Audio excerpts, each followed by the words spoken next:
नमस्ते सबैजनालाई आजको यस भिडियो हामी संयुक्त राष्ट्र सङ्घको बारेमा चर्चा गर्नेछौँ। संयुक्त राष्ट्र सङ्घको परिचय, यसका अङ्गहरू र यसका मुख्य उद्देश्यहरू सबै गरेर हामी चर्चा गर्नेछौँ। सुरु गरौँ यसको परिचयबाट। संयुक्त राष्ट्र सङ्घ एक अन्तर्राष्ट्रिय सङ्गठन हो जुन दोस्रो विश्वयुद्ध समाप्तिपछि सन् 1945 अक्टोबर 24मा स्थापना गरिएको थियो। यसको मुख्य उद्देश्य संसारमा शान्ति कायम राख्नु हो, अधिकारको रक्षा गर्नु हो र अन्तर्राष्ट्रिय सहयोग बढाउनु हो। यो दिन अर्थात् अक्टोबर 24लाई संयुक्त राष्ट्र दिवस युएनडेको रूपमा विश्वभर मनाइन्छ। स्थापना र पृष्ठभूमि। स्थापना 24 अक्टोबर 1995। स्थापना भएको ठाउँ संयुक्त राज्य अमेरिका। प्रारम्भिक सदस्यहरू 51वटा देश रहेका छन्। आधार दस्तावेजमा संयुक्त राष्ट्र सङ्घको घोषणापत्र युएन चार्टर रहेको छ। मुख्य उद्देश्य भनेको युद्धको पुनरावृत्ति रोक्ने र शान्ति र विकासको प्रवर्धन गर्ने रहेको छ। सदस्य राष्ट्रहरूमा 193वटा सदस्य राष्ट्रहरू रहेका छन् भने पर्यवेक्षक राष्ट्रहरूमा 2 राष्ट्रहरू रहेका छन्, प्यालेस्टाइन र होली सी यानि कि भ्याटिकन सिटी। यसका मुख्य उद्देश्यहरूको बारेमा चर्चा गर्दा हामी संयुक्त राष्ट्रसङ्घका मुख्य उद्देश्यहरू यस प्रकार रहेका छन्। अन्तर्राष्ट्रिय शान्ति र सुरक्षा कायम राख्नु, राष्ट्रहरूबीच मैत्रीपूर्ण सम्बन्ध स्थापना गर्नु, सामाजिक आर्थिक सांस्कृतिक सहयोग प्रवर्धन गर्नु, मानव अधिकार र स्वतन्त्रताको सम्मान अनि सुनिश्चित गर्नु, राष्ट्रहरूको प्रयासलाई समन्वय र समर्थन गर्नु रहेको छ। संयुक्त राष्ट्रसङ्घका मुख्य अङ्गहरूमा महासभा सबै सदस्य राष्ट्रहरू प्रतिनिधित्व गर्छन्। एक राष्ट्र एक मत, नीति निर्माण, बजेट अनुमोदन र सिफारिस गर्ने काम गर्छ। हरेक वर्षको सेप्टेम्बरमा महासभा बैठक बस्छ। सुरक्षा परिषद काउन्सिल, सेक्युरिटी काउन्सिल विश्व शान्ति र सुरक्षा कायम गर्ने जिम्मेवार रहेको छ। स्थायी सदस्य अमेरिका, रुस, चीन, बेलायत, फ्रान्स भेटो अधिकार सहित रहेको छ। 10 अस्थायी सदस्य रहेको छन्, प्रत्येक 2 वर्षका लागि निर्वाचित हुन्छन्। अन्तर्राष्ट्रिय न्यायालय आइसिजे रहेको छ। स्थान यसको मुख्य अफिस हेग, नेदरल्यान्ड रहेको छ। राष्ट्रहरूबीच यसले चाहिँ विवादको समाधान गर्ने काम गर्छ।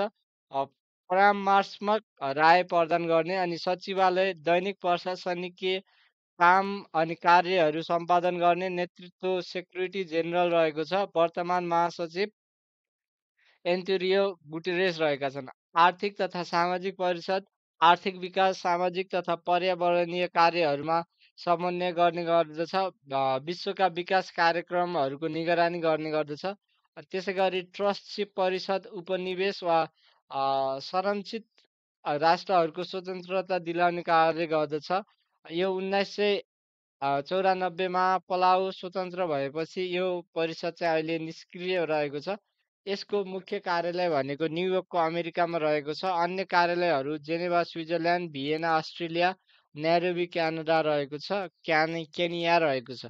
संयुक्त राष्ट्र सङ्घका महासचिवहरूको बारेमा जानकारी लिँदा ट्राइगर ली 1946 देखि 1992सम्म नर्वे, ड्याङ ह्यामजोन रहेको छ स्विडेन 1993 देखि 1961, युठान रहेको छ 1961 देखि 1971, म्यानमार, कोफी अन्ना रहेको छ 1997 देखि 2006, घाना, वान की मुन रहेको छ 2007 देखि 2016, दक्षिण कोरिया, एन्टोनियो गुटेरेस रहेको छ 2017 देखि हालसम्म, पोर्चुगल रहेको छ।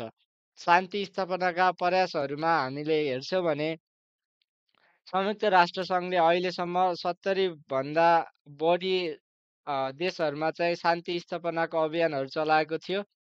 शान्ति सेना पिस किपरलाई चाहिँ यसले त्यो जुन देशहरूमा द्वन्द्वग्रस्त छ त्यो देशहरूमा चाहिँ शान्ति सेना पठाएर शान्ति कायम गर्ने भूमिका खेलेको छ। प्रमुख क्षेत्रहरूमा कङ्गो, दक्षिण सुडान अनि त्यसै गरी कासोबी, लेबनान, सिरिया, अफगानिस्तान रहेको छ।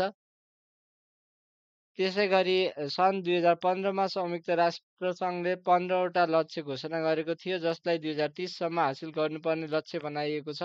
गरिबीको अन्त्य, भोकमरीको अन्त्य, गुणस्तरीय शिक्षा, लैङ्गिक समानता, स्वच्छ पानी र सरसफाइ, जलवायु कार्य अनि त्यसै गरी न्याय र संस्थाहरूमा पहुँच रहेको छ। संयुक्त राष्ट्रका प्रमुख निकायहरू, त्यसका र कार्यक्रमहरू युनिसेफ बाल अधिकार र आपतकालीन सहयोग, डब्ल्युएचओ विश्व स्वास्थ्य सङ्गठन, युनेस्को शिक्षा विकास तथा सांस्कृतिक पर्यटन, प्रवर्धन, UNHCR शरणार्थीहरूको लागि संरक्षण, FAO खाद्य र कृषि विकास, ILO श्रमिक अधिकार, WFP खाद्य आपूर्ति र भोकमरीको अन्त्य, IMF अन्तर्राष्ट्रिय मुद्रा कोष, UNDP विकास कार्यक्रमहरू।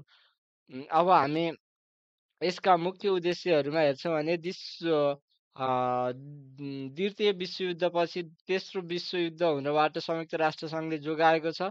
80 भन्दा बढी राष्ट्रहरूलाई चाहिँ उपनिवेश बाट चाहिँ उसलाई चाहिँ स्वतन्त्र राष्ट्रको भूमिका दिलाएको छ। अनि साना रोगहरूको उन्मूलन जस्तै स्मल पक्स अनि मानव अधिकारको घोषणापत्र 1948, सिरिया, अफगानिस्तान, दक्षिण सुडान र आदि देशहरूमा राहत र शान्ति स्थापनाको प्रयास, जलवायु परिवर्तन विरुद्धको वैश्विक एजेन्डा सुरु गर्ने। अब आलोचनाहरूमा हामी हेर्छौँ भने सुरक्षा परिषदको भेटो अधिकारको दुरुपयोग हुन्छ, भिटो पावर जुन चाहिँ 5वटा देशलाई दिइरहेको छ। अनि रुवान्डामा नरसंहार भयो, सिरियामा गृहयुद्ध भयो र गाजा सङ्घर्षमा पनि यसको असफलता दर्ज भएको छ।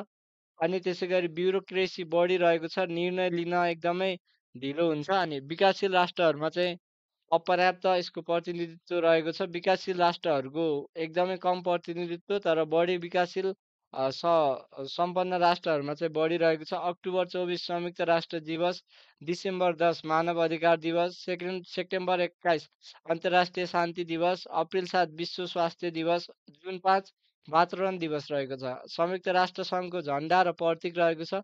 संयुक्त राष्ट्र सङ्घको झन्डामा एक विश्व नक्सा रहेको छ, जसलाई